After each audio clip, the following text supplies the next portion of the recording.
Hey friend, hope you're doing well today. I want to take just a minute to talk to you about some things that I think can really help enrich your personal and ministry life.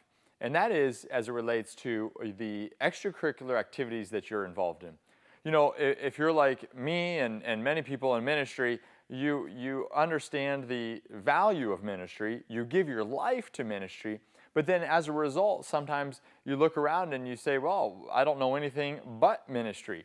And that can also be, that can potentially be unhealthy if you're not careful. And so over the next couple of minutes, I want to just share with you a couple of thoughts that I think could really help your life and ministry. And, one of the things that I think is beneficial for pastors and for church leaders is to have some sort of hobby or some sort of extracurricular activity that you're involved with.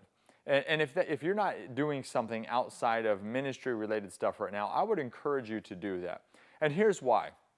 Being involved in a hobby or some sort of extracurricular activity, whatever it might be, is helpful because it can refresh you. And it's so important as pastors that we get refreshing.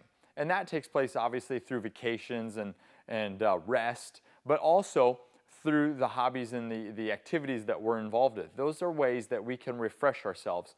And when we do those things and refresh ourselves, that's going to make us better as ministry leaders.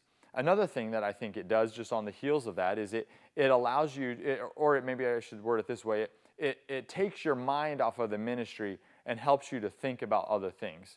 If you're doing things that allow you to still think about ministry all the time, that can almost be draining and it can consume your energy. But if you're devoting your time and your thought and your energy toward another hobby, another activity, so maybe you're out hunting, or maybe you're exercising, or maybe you like carpentry, or whatever it might be, those are things that take your mind off of ministry.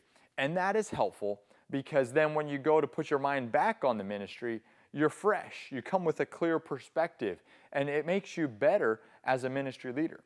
Another thing that I think it does is it helps you to make sure that you're still in tune with what people are dealing with, and it connects you with other people.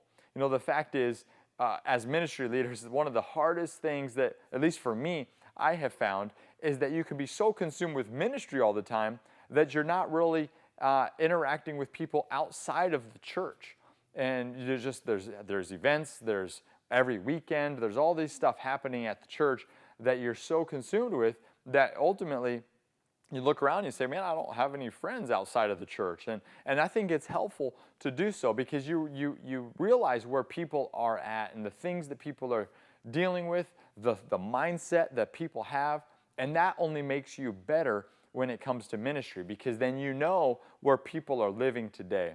So those are a few things that are helpful for you, hopefully. But ultimately, out of this, I want to encourage you, if you are not involved in things besides ministry and your family, to think about what could you do, maybe 30 minutes a day, maybe an hour a day if you can devote to exercise, to hobbies, or maybe during a certain season, you try to focus on doing some extracurricular activities that will help you to refresh, to take your mind off the ministry, and to help you stay in tune with where people are at. If you do these things, God is going to use those to make you better and more effective in your ministry.